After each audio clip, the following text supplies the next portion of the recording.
Assalamu alaikum and welcome to the free legal advice show on British Muslim TV. I'm your host Ilyas Bulbulia and I'll be with you for the next hour. As our regular viewers are aware, the free legal advice show provides you, our viewers, the opportunity to call in and ask me any questions that you have on any aspect of English law.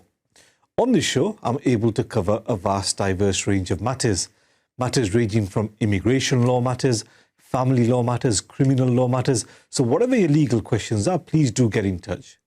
Two ways to get in touch. You can ring me live here in the studio on the landline number which appears at the bottom of the screen. Alternatively, another very popular way of getting in touch is to send me a message on the mobile number which also appears at the bottom of the screen. So the landline number for a live call to me here live in the studio, and the mobile number if you want to send a message in, a text message, a WhatsApp message in with your legal questions. That will be fed through to me here live in the studio and I'll be able to give you some guidance in relation to the question that you have. A couple of minor points before we get going. On a live show, sometimes it's difficult to take very detailed information from callers who call in. Your matter might be complex, I might need a lot of information. Or it may be the case that I need to look at your documents before I advise you properly, thoroughly. Now, if that's the case, it's not a problem. I'll ask you to leave your number with the control room and then you can have that more thorough discussion off air. And I can, if need be, look at your documents as well. And this service is something that we provide completely free of charge. So on a complex matter, happy to look at your documents off air as well. So feel free to get in touch. Mashallah, we get loads of questions on immigration law, which is always fantastic. Get questions on nationality, spouse applications, etc. Even today, before we've come on, we've had numerous questions coming in. I'll address those questions, but as I said at the outset, if it's an immigration law matter, all well and good, but other legal issues, maybe they relate to family law matters, maybe it's a personal injury matter, maybe it's a criminal law matter. Whatever your queries are, please do get in touch and I will try and give you some advice, and if necessary, I'll guide you in the right direction in terms of where to go to sort out your legal issues. Now, before we've come on today, we've had a number of questions coming in. So let's have a look at some of the questions and queries that have been coming in on that mobile number. Okay. Now, one of the first questions that we're looking at relates to state pension, which is slightly different to what we normally get. We get loads of questions on immigration law, but let's look at this very interesting question on state pension. Our viewer has texted in. Let me read the question out and then we'll address this in a bit of detail. We will say, Assalamu alaikum. Walaikum salam. I am 67 years old. I have lived in the United Kingdom for 21 years. Now, he then says, or he or she says, I have leave to remain in the United Kingdom. It's not very clear in the question, but it does appear like our viewer is saying that he does have leave to remain in the United Kingdom. Now the question is, am I eligible for the state pension, and what other benefits can I claim? Now, very interesting question, brother. Jazakallah for sending that in. Now, the position with state pension is this, that really depends on the number of years that you have been working. So every year that you work, you're obviously paying a certain amount of money in terms of national insurance contributions. That builds up, and once that builds up, that goes towards your state pension. So if you are in principle eligible for a state pension because you've worked long enough, you've paid enough national insurance contributions, then absolutely, that's fine. That's not a problem at all. You are eligible for a state pension. A state pension does not fall within the definition of public funds, which some people, some migrants are prevented from claiming. So even if you've got leave to remain in the United Kingdom, you don't have indefinite leave to remain in the United Kingdom.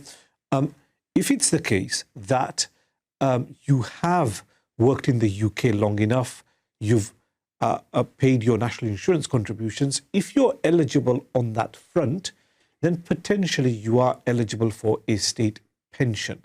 So that's not a problem. Now, in terms of other benefits,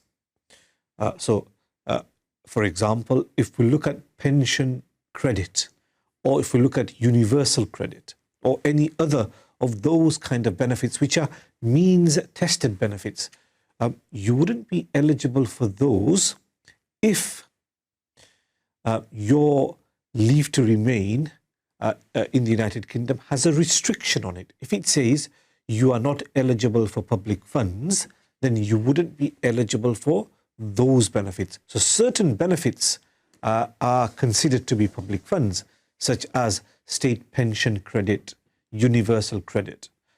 So you wouldn't be eligible for those benefits because they are public funds if you have limited leave to remain and there's a restriction there which says you can't have recourse to public funds.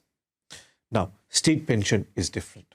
And if, on the other hand, and brother, this wasn't very clear from the question that you sent in, if what you actually have is indefinite leave to remain, not limited leave to remain, indefinite leave to remain, if that's the case, then there are no restrictions on your eligibility for public funds. You're able to claim whatever public funds that you are entitled to, whether it's state pension credit, whether it's universal credit, etc. So depends on your status. State pension is not a problem because that's not a public fund. If you have limited leave to remain in the United Kingdom, there may be restrictions in you claiming certain benefits. If you have indefinite leave to remain, there are no restrictions on your ability to claim benefits as long as you're eligible for those benefits. So I hope that helps. With benefits issues, normally the best thing to do is to seek advice from your local Citizens Advice Bureau.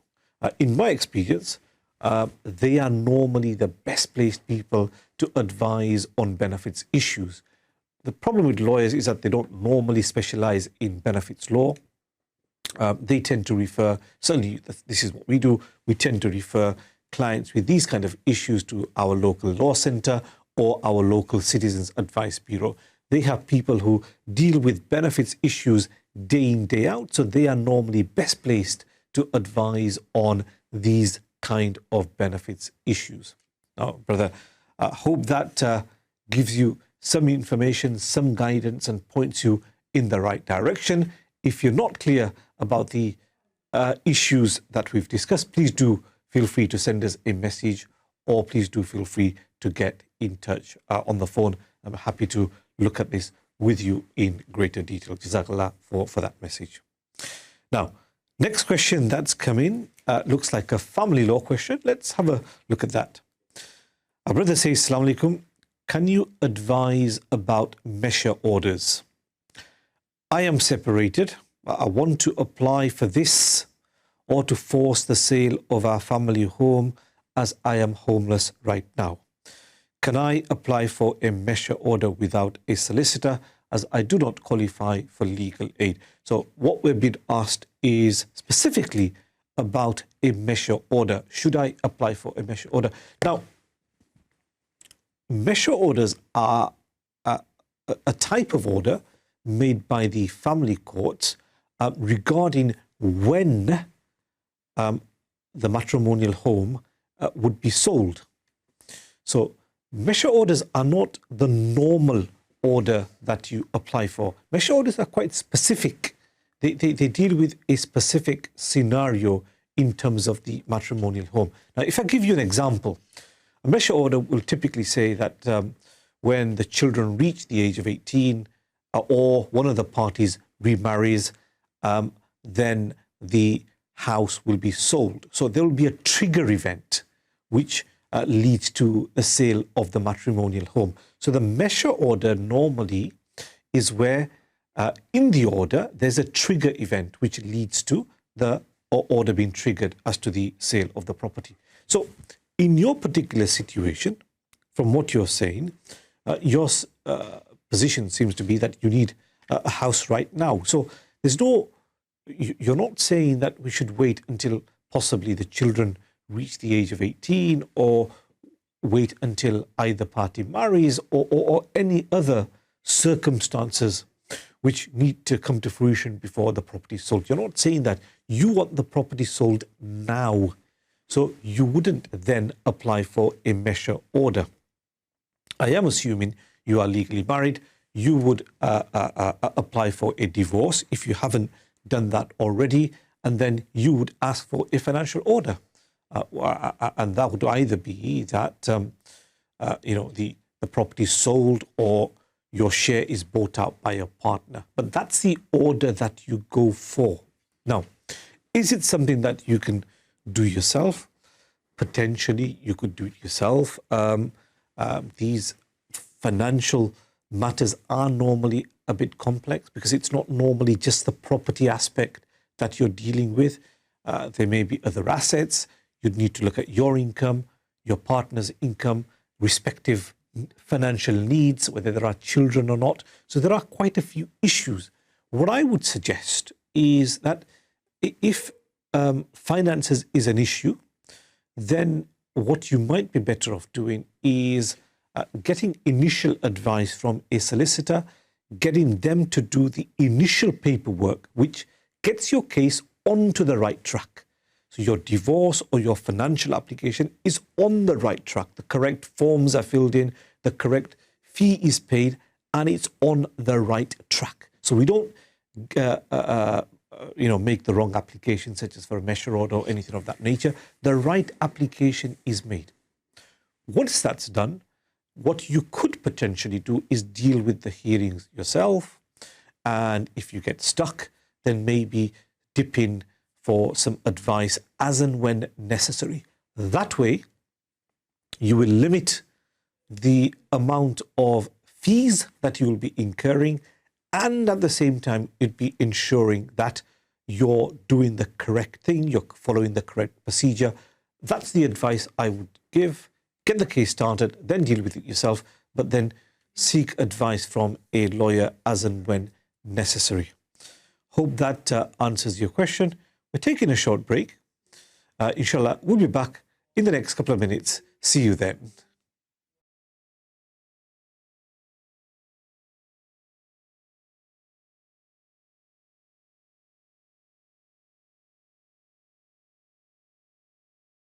Assalamu alaikum and welcome back to the Free Legal Advice Show on British Muslim TV. I'm your host, Ilyas Bulbulia. To speak to me live on air, please ring on the landline number which appears at the bottom of the screen. And as always, a popular way of getting in touch is to send us a message on the mobile number, which is also there at the bottom of the screen. Now, we've had a number of questions coming in on that mobile number, which is fantastic. Please do continue to send your questions in. But as always, you can give us a ring and speak to me live on air as well on that landline number. Now, we've had a number of immigration law questions coming in.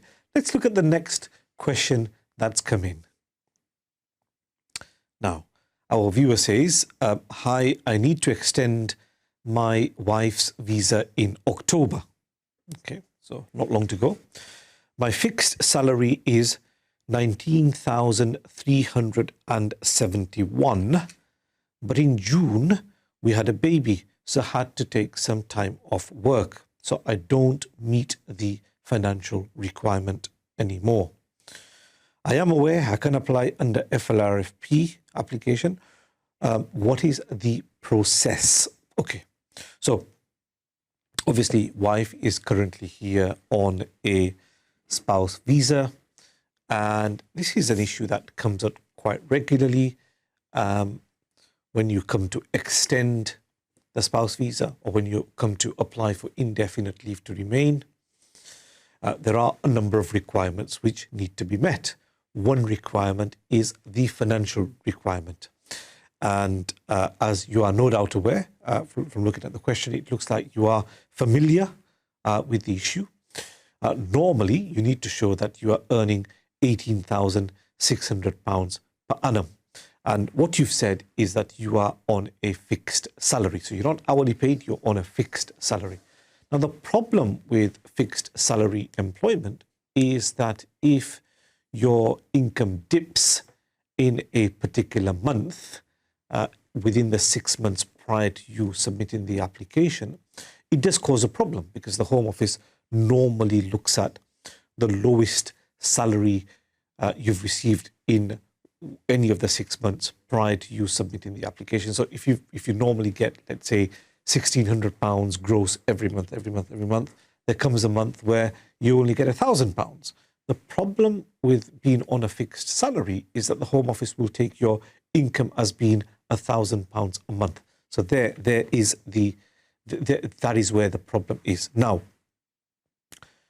you do need to explore this in a bit more detail to see whether your wife can stay within the 5-year route or not.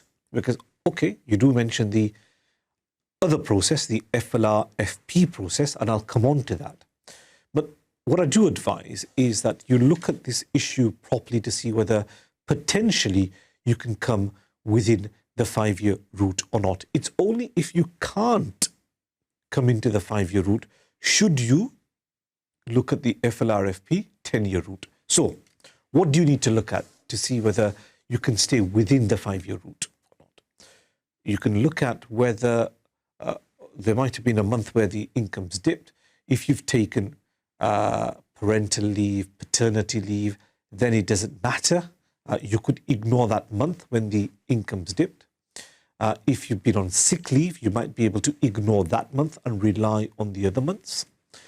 If over the last 12 months, okay, we have a problem within the last 6 months, your income's dipped. But if over the last 12 months, you've earned quite well, and you've earned, if you add up all the wage slips over the last 12 months, if you've earned £18,600 and your current income is on track as well, then you might be able to still apply under the 5-year route. So what I would suggest is that you do explore with an immigration lawyer whether it is possible for you to stay within the 5-year route or not.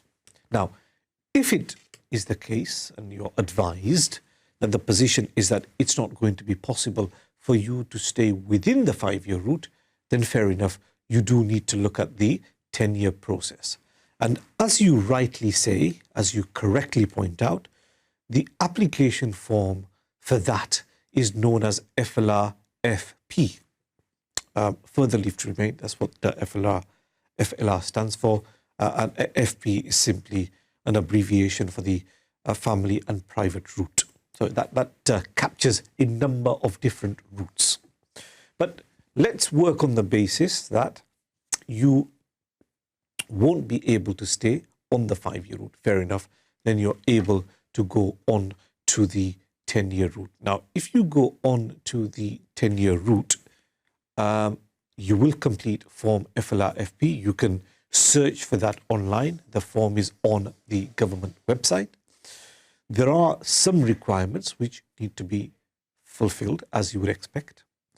The big advantage of that route is that there is no financial requirement that you need to meet. So even though you're not earning £18,600, even if you may lose your job, it's not a problem because the financial requirement does not apply when you're applying under the FLR-FP process. The English language requirement also does not apply. So your wife doesn't need to do the A2 test or B1 test, depending on where she is in the process, whether she's extending or applying for indefinite leave. So finances is not an issue. There is no English language requirement either. The main focus on an FLR-FP application is based on whether your wife who is applying is looking after a child or not. And now you're obviously all living together. So your application would be under the 10-year partner route. So the key evidence, obviously there are mandatory documents such as passports, a copy of the BRP, a child's passport, birth certificate that you'll be submitting. But the key focus for these applications is the fact that you and your wife, you're living together and you have responsibility for your child.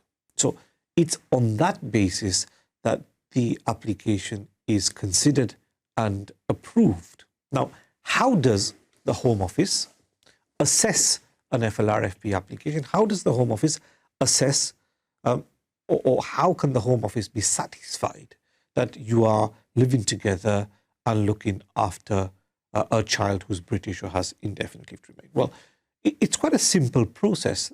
Initially, what they want to look at is correspondence that you receive, correspondence that your wife receives at the same address. So they want to see that you're living together. Adding to that, correspondence that may be available in your child's name. That may be limited. Normally, it's mainly medical evidence, might be doctor's letters, hospital letters, etc. Especially when the kids are young. Once they're grown up, they may get school letters, etc. So there may be more evidence. The older they get, they may have a bank account, etc. But for where your children are quite young, babies, 1 or 2 years old, normally it's only going to be mainly doctor's letters and hospital letters. So you can put that in, and all that correspondence will be coming to the same address. So you're proving by way of correspondence where you live. Your partner, who is the person who is actually applying for the visa, she is proving by way of documents where she lives. And if you've got documents in your child's name at the same address, you're putting that in. So you're showing that you're all living together. In addition to that, what other evidence can you get to show that you are living together? Obviously, if it's a baby, you can't get school letters. But for an older child, you can get a letter from the school. The school can confirm that, yes, mom and dad, child, they all live at the same address. And yes, mom and dad pick the child up. They attend parents' evenings, etc. So that helps. For a baby, you might be able to get a letter from the doctor. Doctor might be able to confirm that, yes, you all live at the same address and you do attend the surgery together as well. So the key focus on an FLRFP application, not finances, not English, they're completely irrelevant. It is to show that you are living together with the child. So that's, in essence, what that application is all about. How do you make the application? Well, as I said before, on the government website, there is the online FLRFP form. If you look for it on the government website, you can go through the form to the end, put all the information in, make the payment. It's an application fee to pay, an NHS fee to pay, make the payment. Then it will tell you whether you need to book a biometric enrollment appointment or not. That's where your fingerprints are taken. You can get that done.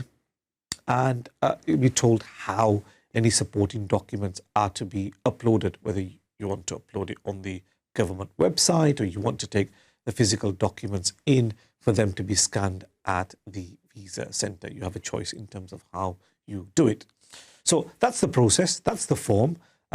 Relatively straightforward process because there's no issues over finances or English. Finances is normally the tricky thing, but with the 10-year route FLRFP application, finances is not an issue. So the sort of difficult part of this application is not there because it's simply a focus on the family life with you, your wife, and the child.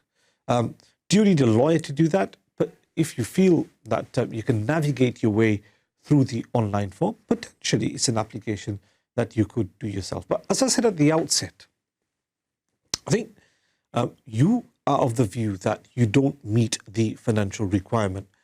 I would just take some advice on that because it is possible that there may be a way around it and you could meet the financial requirement. And at the end of the day, if you don't meet it, then fair enough.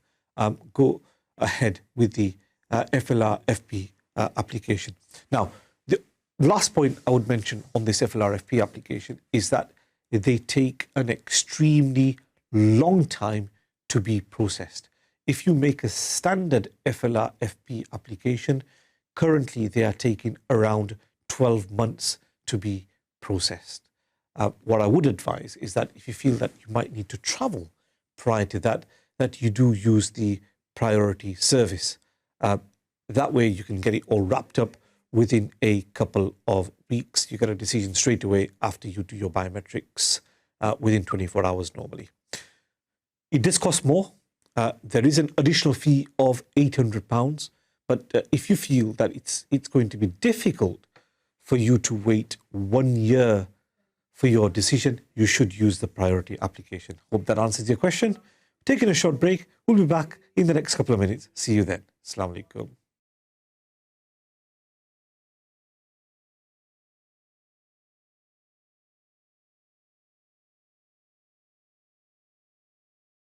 Assalamu alaikum and welcome back to the free legal advice show on British Muslim TV.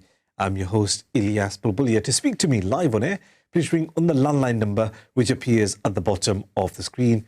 And as always, a popular way of getting in touch is to send us a message on the mobile number which also appears at the bottom of the screen. So a landline number for live calls and the mobile number for messages, which will be fed through to me here live in the studio, and I'll be able to advise you in relation to your legal questions.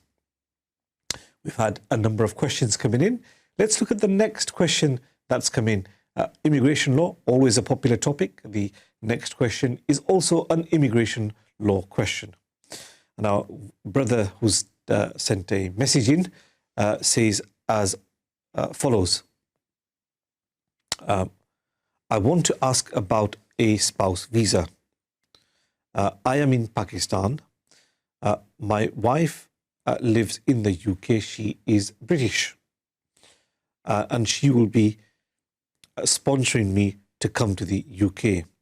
She has been doing family caring work. I'm assuming she's a carer. So wife has been doing care work.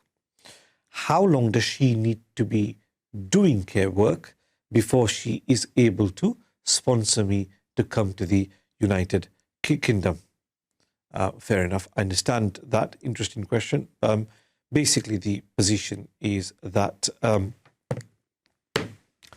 our viewer wants to apply for a spouse visa to come to the United Kingdom. And again, this is a question about finances. And finances is always a tricky topic which comes up, whether somebody's applying to come to the UK, whether they are extending their visa, or whether they're applying for indefinite leave to remain. Finances is always the problematic area. Now, what our brother is saying is that he is to be sponsored to come to the UK. Wife is here doing care work. Now, the issue with care work, this is where sometimes in practice people misunderstand what the law is. That with care work, there are two types of care work. One is where somebody is caring maybe for a family member, maybe for a friend, maybe for somebody else, and they receive carer's allowance. That's a benefit that they receive. Carer's allowance is a benefit that they receive from the government. So they are providing care, and in return, they're not getting paid. So there's no wage slips or minimum wage, etc. That's payable. What they are actually getting is carer's allowance.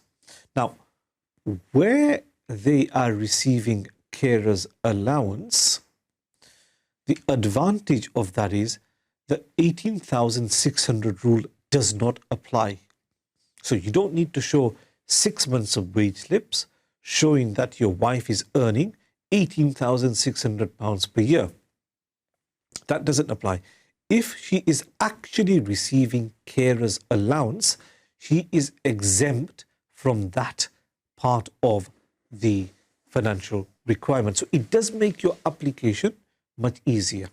So let me assume then that she is in receipt of carer's allowance. So we're not having to meet the £18,600 requirement. Now, somebody in receipt of carer's allowance, they might potentially be receiving universal credit as well. So when your application is made, in terms of finances, your wife could show the money she receives from carer's allowance and the money she receives in universal credits as the money that will provide for her and for you. Now, Problem is that may be slightly short of what's required. In addition to that, she may have to show employment. So this is not the care work that she's doing for the family member and receiving carer's allowance. She may need to do a separate part-time job, let's say earning £100 a week, or might have savings of £4,000 or £5,000 that they can rely on. So carer's allowance does make things easier, but in addition to carer's allowance, there is additional benefits that she may be receiving that you can include, bit of part-time work you can include, or there might be savings that you can rely on. You can rely on all that to meet the financial requirement. In answer to your specific question, how long does she need to have been doing care work for? There's no time limit that you need to satisfy. The moment she gets carer's allowance, she then is exempt from that £18,600 requirement. So potentially, if the other things are in order, you're eligible to apply straight away, relying on that carer's allowance. Now, sometimes, as I said before, carer's allowance, universal credit isn't enough. You do need to show a job.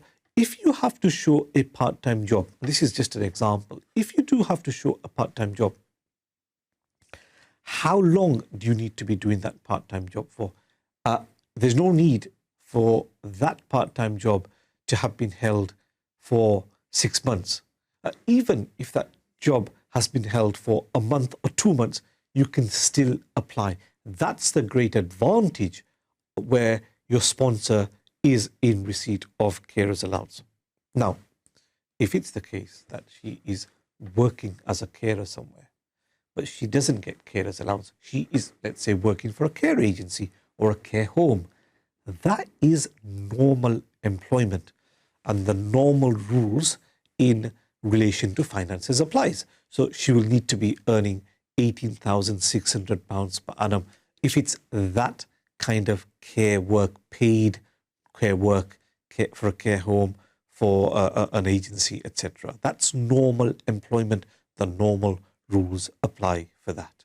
But on the other hand, as I explained, if we do have carer's allowance being paid to your wife, that makes the job much easier, and potentially the application is exempt from the financial requirement. And even if you need to top up the income with part-time work, you don't need to have worked for 6 months before your application is made. So, interesting question. Just need a bit more clarity as to what kind of care work we're talking about. But I have tried to explain both set of circumstances and the implications of that. Now, we have, even in practice, and even before we've come on the show today, received numerous messages relating to a charity or relating to the charity worker visa. And I think this has been triggered by TikTok, Instagram videos going around about the charity worker visa and how easy it is to get that visa.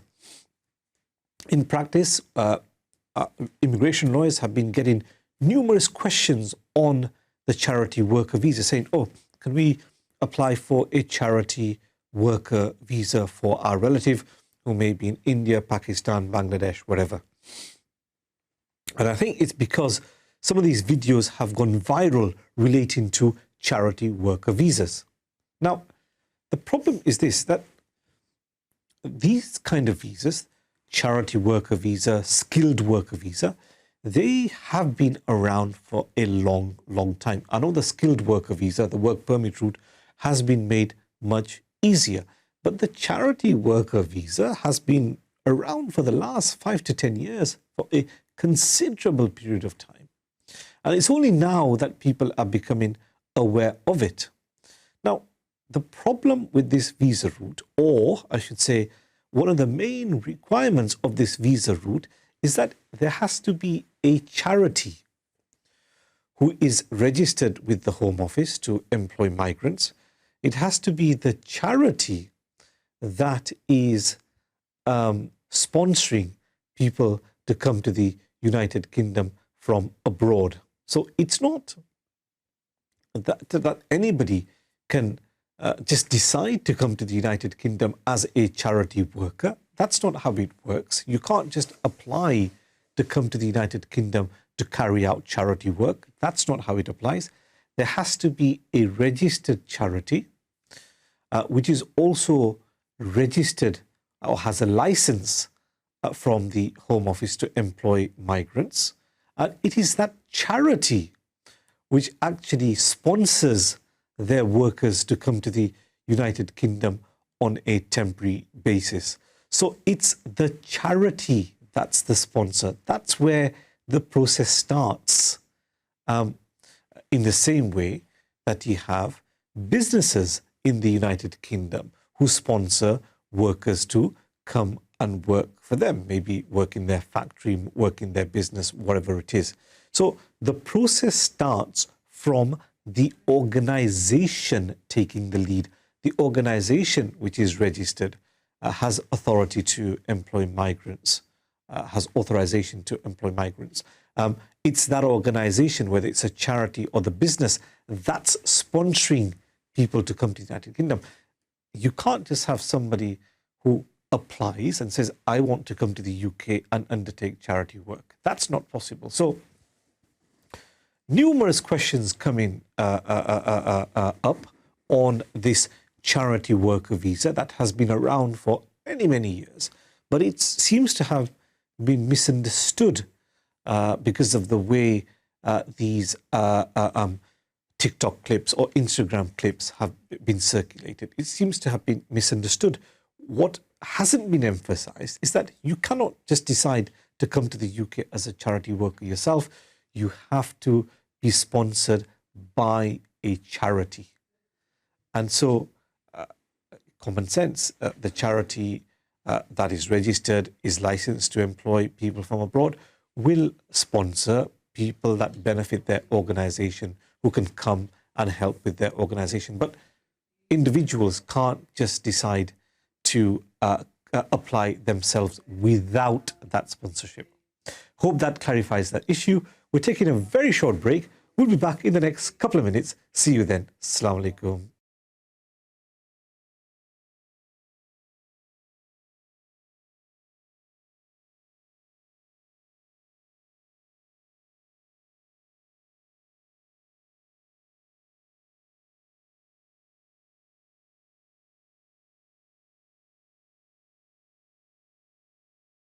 Assalamu alaikum and welcome back to the free legal advice show on British Muslim TV. I'm your host Ilyas Bulbulia. To speak to me live on air, please ring on the landline number which appears at the bottom of the screen. And as always, if you want to send us a message with your legal questions, you can do that by sending the message to that mobile number which is also there at the bottom of the screen. So landline number for live calls and the mobile number for messages that you can send through, which will be fed through to me here live in the studio. We've had a number of questions coming in, mainly on immigration law. Let's look at the next question that's come in. And that question relates to spouse applications, which is always a popular topic. And our brother who's texted in, it looks like it's a question about the extension of his wife's visa. And our brother says, Assalamu alaikum, I am due to apply for my wife's extension. Would you be able to take me through the process of applying for the extension? What requirements do I need to fulfill? Okay, something that comes up in practice regularly, where you have a partner who's come from abroad to the United Kingdom. They've been granted a 2.5-year visa in the United Kingdom, and we are now looking at extending that visa for another 2.5 years, so that after 5 years in the United Kingdom, they are eligible to apply for indefinite leave to remain. So what do you need to do at that extension stage? Now, the key thing is you need to make sure that the application goes in before the visa expires. That's absolutely crucial. And you'd be surprised that people do forget to submit the application on time sometimes. So crucial thing is look at your BRP. In this case, look at your wife's BRP, the biometric residence permit, and look at what the expiry date is. And you have to apply before the visa expires. Now, what I tend to advise clients from a practical perspective is that, look, most rules require finances to be met over the last 6 months or so. Now, for self-employment, the rules are different. But if you don't fall into the category of self-employment, you're going to be working, etc. You're going to have to get your documents ready at least 6 months before the visa expiry date. So what I tend to advise clients is, look, if you're not sure about what to do, speak to your lawyer around 7-8 months before the visa expiry date. So that gives you a bit of time to get your documents in order, your house in order. So time-wise, make sure you don't miss the date on which the application is to be submitted. And crucially, seek advice as soon as possible, around 7-8 months before your application is to be submitted. Unless you fall into one of those complicated categories relating to self-employment, in which case you'll need advice much earlier. But if you don't fall into one of those categories, then around 7 to 8 months before the visa expiry date, I think you should take advice from an immigration lawyer. They will be able to guide you in terms of what you can do, how you get your documents ready. In the most simplest of cases, and it's not always the case that the application extension is simple, but in the most simplest of cases, what you have to do is show that you've been employed for 6 months by the same employer. So you're submitting your 6 months wage slips. If your partner's working, you're submitting your partner's 6 months wage slips. But as I keep on saying, you need to first of all get your finances right. So if you're seeking advice 7 to 8 months before, that gives you enough time to sort your finances out. The key emphasis is always, or the key thing that you need to get right always, is finances in terms of an extension application, or even in terms of an indefinite leave to remain application. Now, okay, you get the finances right. What else is there? The applications are relatively straightforward. I tend to say to clients, well, look, focus on 3 things: finances, English, and how do you prove your relationship is subsisting. Hopefully the other things will fall into place. They're the 3 key things that you need to focus on: finances, English, and proof that the relationship is subsisting. That's really what the Home Office looks at. There are other documents that you submit, but they're not critical documents. Finances, we've talked about it. Take advice as soon as possible so you can get your finances in order. The next bit is English. Now, you would have worked out that at every stage of the immigration process, there is an English requirement. That's become the norm now, whatever visa that you're dealing with. So in a typical case where you've got a spouse visa, your wife in this case would have passed the A1 test when she came to the United Kingdom. At the extension stage, she needs to do the A2 test, and at the indefinite stage, she needs to do the B1 test. So work out which test needs to be done and get that test done. Make sure it's within the 2-year validity period. So you've got your finances sorted. You need to get your English language requirement sorted out as well. The third thing is relationship. How do you prove that your relationship is subsisting? You've been given a visa, so they're satisfied, it's all genuine. How do you prove that the relationship is subsisting?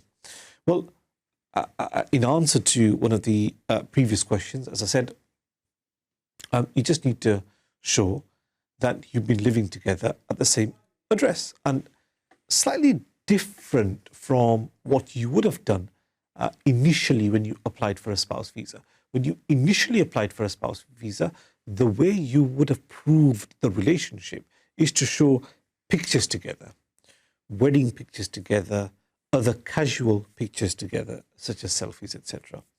And if you'd been married for a long time and not applied, your lawyer might have advised for you to put in call history, chat history, but that's not that relevant anymore. But that's the way the relationship, the genuineness of the relationship, the fact that the relationship is subsisting, that's how it was proven when the initial entry clearance application was made to come to the United Kingdom. Now that your wife is in the United Kingdom, there isn't a requirement to submit photographs together anymore. As I said, the issue as to whether the relationship is subsisting or not is really assessed by looking at whether both of you receive correspondence at the same address or not. It's a very simple way of looking at it. So if you were applying now, summer of 2022, then you would submit documents, letters, bills with names and addresses on it for 2020, 2021 and 2022. They would be for you and your wife. And that's the time period that you would be looking at, 2020, 2021 and 2022. So that's the time period you're looking at. Now, what do you need to submit? Now, normally you'd be getting together documents such as, and this is not a complete list, this is not an exhaustive list, but this gives you an idea about what you need to collate. So it could be documents such as gas bills, electricity bills, telephone bills, mobile phone bills, bank statements, doctor's letters, hospital letters, credit card statements. So there's a council tax bill. There's a whole host of different types of documents that you can rely on. Some of those documents may be in joint names. Some of them may be in one party's name. It could be in the husband's name. It could be in the wife's name. But you can put in your joint documents. You can put in your documents which are in your single names. Now, the Home Office actually only wants 6 documents spanning 2 to 2.5 years. In practice, I think most lawyers will probably put in documents which are more than 6. In practice, I tend to say to clients, try and bring in about 10 documents which cover the last 2.5 years. They may be joint, they may be in your single names. When you ask for 10, some of them you might not be able to use. You might end up with a couple of 5 or 6 documents that you can use. But I tend to advise clients that you should try and bring in about 10 documents in husband's name, about 10 documents in the wife's name, covering the last 2.5 years. So that's how you prove the relationship is subsisting.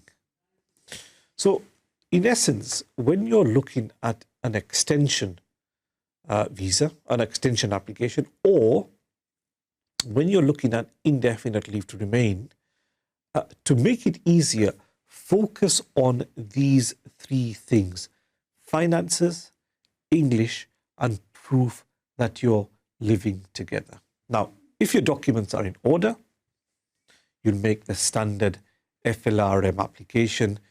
You'll stay on the 5-year route, and after your partner's lived in the UK for 5 years, you'll be eligible for indefinite leave to remain. If there are problems with the application, let's say over finances or over English, then you'll submit the FLR-FP application. They will put you then on the 10-year route, and it'll take slightly longer to obtain indefinite leave to remain. So it just depends on your documents. Finances, English, they're in order. You stay on the 5-year route. If there are problems there, you might end up on the 10-year route to settlement. Now, to recap, try and make sure, check when the visa finishes, absolutely critical, and then get independent advice from an immigration lawyer who can advise you on what you need to do in detail. Unfortunately, that brings us to the end of the show. Inshallah, we'll be back next week at the same time. See you then. Assalamu alaikum.